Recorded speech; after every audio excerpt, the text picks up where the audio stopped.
बालापन हंसी खेल में खोया,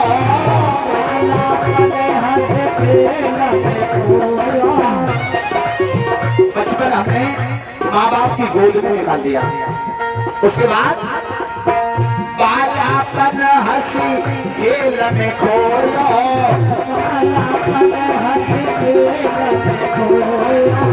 जवानी में विद्या भरी सोया,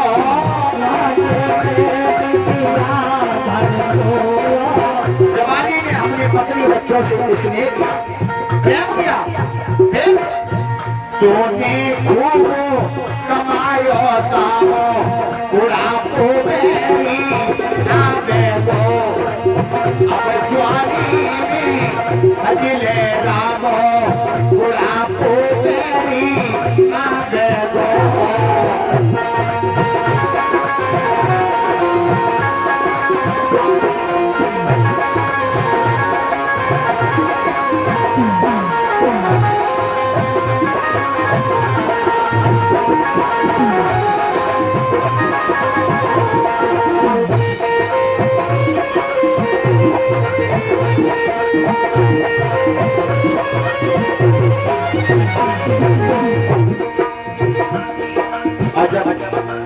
बुढ़ापो आ जाता है ना, फिर तो आपको पता ही है बुढ़ापे का नजारा क्या होता है। खैर हमने देखा है, अभी बुढ़ापो तो नहीं आओ है, बुढ़ापे का हाल आंखें से अंधे हुई जाओगे,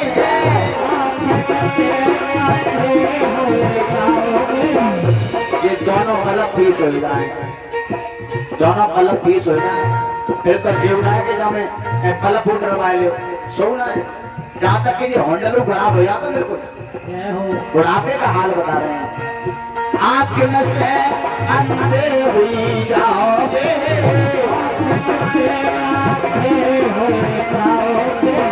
कांच से कछु खाए नहीं पाओगे,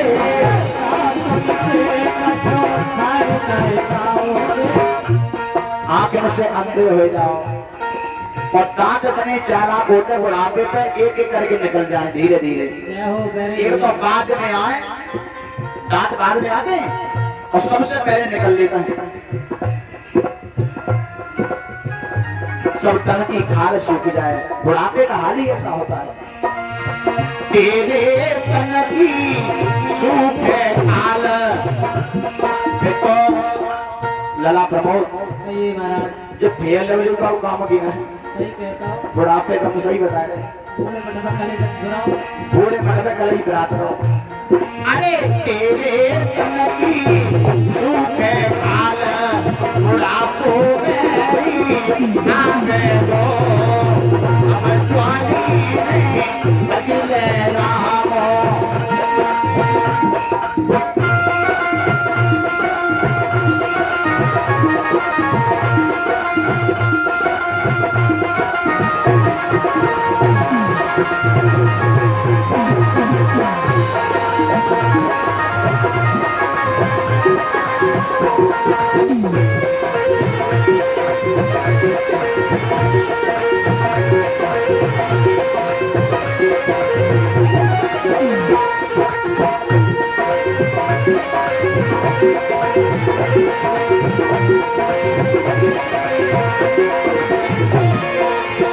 और अंत समय घर कुनवा और बेटा नाती,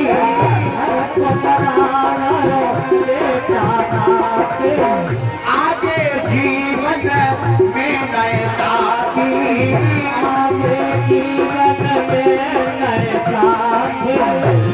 बुढ़ापे पे कोई सुनता नहीं है, फिर रोते रहो चारपाई पे पड़े पड़े।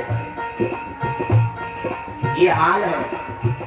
वो बुजुर्ग बड़े सौभाग्यशाली होते हैं जिनकी औलाद सेवा करती है, लेकिन ज्यादातर यही हाल है। आज के समय की बात कर रहा हूँ, बुजुर्ग बेचारे चारपाई पे पड़े हैं। अच्छा जवानी में उन्होंने पैसा कमाया, अपने बच्चों से किसने लगाया, खूब पैसा कमाया, और उसके बाद जब बुढ़ापे का नंबर आया तो चारपाई पे पड़े हैं, जब कोई नहीं सुन रहा है तो फिर क्या कहते हैं कि हे भगवान, हे परमात्मा, अब तो हमारी मट्टी समेट ले। कहते हैं ना, हे भगवान मेरी मट्टी समेट ले। तो भगवान कहता है कि जब तक जवानी रही तब तक कहो ना कहीं हम सके मट्टी समेट ले, और जब काऊ लायक ना रहे तब कह रहे हैं मट्टी समेट ले। और तेरी मट्टी जब कौन से भट्टा में पका ले जाके क्या करेंगे वो, ये मट्टी कौन से भट्टा में पकाए, फिर कह रहे मट्टी समेट ले। इसलिए भैया सुधर जाओ, भजन जवानी का ये बुढ़ापे का नहीं। अच्छा एक बात आपको बताएं, एक बड़े बूढ़े बाबा रहे, हमारे परिचित जैसे ही रहे, तो दरवाजे पे कुर्सी पे बैठे हैं और नाती को लेके खिला रहे गोद में, और नाती को नाम रहे पिंटू। तो बार बार कह रहे प्रेम रहे नाती से, क्योंकि मूल से प्यार ज्यादा प्यारी होते ना। पिंटू पिंटू गोद में लेके खिलाए, और नाती ऐसो बाबा की दाढ़ी पकड़ खींचे, बेर बेर खींचे, लेकिन छोड़ने की इच्छा ना रही, नाती तो नाती। और वहीं से एक महात्मा गुजर रहे, सो महात्मा जी को जैसी देखो बाबा ने तो सीताराम बोला, सीताराम महाराज जी बोले सीताराम, आइए आइए। महात्मा को बुलाया तो अपन तो कुर्सी से उठ बैठे और महात्मा जी कुर्सी पे बैठा, आ महाराज बैठो, आज बड़ा बड़ा सौभाग्य है मेरा जो कि सुबह सुबह संतों का दर्शन हो रहा है। बैठी महाराज, अब बैठा ली लो। अब बुजुर्ग क्या बोले कि महात्मा जी हमें कुछ ज्ञान दो, मुझे ज्ञान की जरूरत है, अब तक मेरा जीवन अज्ञानता में गुजरता रहा, मुझे ज्ञान दो। अच्छा ज्ञान चाहिए, तो महात्मा जी बोले ये बताओ, ज्ञान तो हम बाद में देंगे, पहले मुझे ये बताओ कि तुम्हारे गोद में ये कौन है। बोले जे है हमारो नाती, लड़का को लड़का नाती है। अच्छा तो जे बताओ बाबा, जे तुम्हारा नाती तुमसे क्या कहता है। तो डोकर बोले नाती तो बाबा बाबा कहता है, कुछ कहता ही नहीं है, जब भी कहता है बाबा बाबा बाबा। अच्छा बाबा कहता है। तो महात्मा बोले अरे भगवान, तो तुम्हारी समझ में नहीं आई कि कैसी। महात्मा बोले शुद्ध तोतली बानी पर कुछ तो मन में शर्माओ, और जब नाती कहने लगे बाबा से अब तो बाबा हो जाओ, जब नाती बाबा कहने लगे तो चुपका घर छोड़ो और बाबा हो जाओ।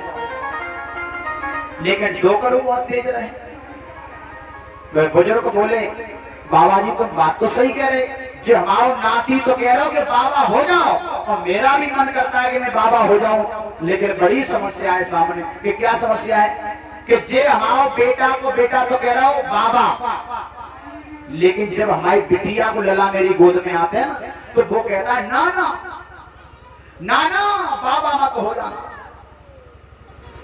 तो आप ही बताओ, हम जब नाती की बात माने या वो देवते की बात माने, बिटिया की लला की।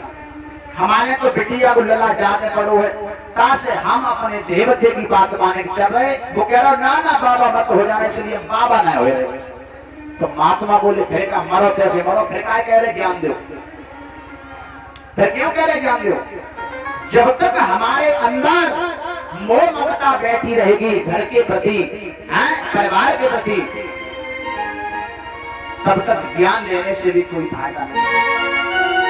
और सत्य ज्ञान ये है कि दुनिया में कोई किसी का नहीं है, केवल है तो वो परम पिता परमात्मा है। क्योंकि साथी है मित्र गंग के जल बिंदु पान तक, साथी है मित्र गंग के जल बिंदु पान तक, और अर्धांगिनी बढ़ेगी तो केवल मकान तक, और परिवार के सब लोग चलेंगे तो केवल शमशान तक, और बेटा भी हक निभाएगा तो केवल अग्नि दान तक।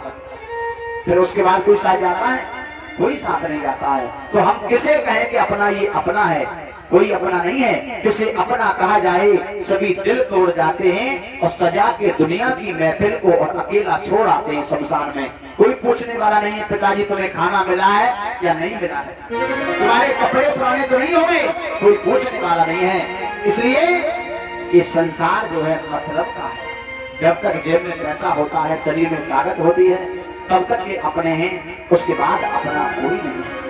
भैया तो हम तो यही चाहते हैं कि जितना हो सके उतना चिंतन भगवान का करते रहिएगा। और आज प्रति दिवस की कथा भगवान के चरणों में समर्पित करेंगे हम लोग। और यहाँ से प्रसंग आगे का आप लोग कल सुनेंगे और कल भगवान के उस प्रसंग में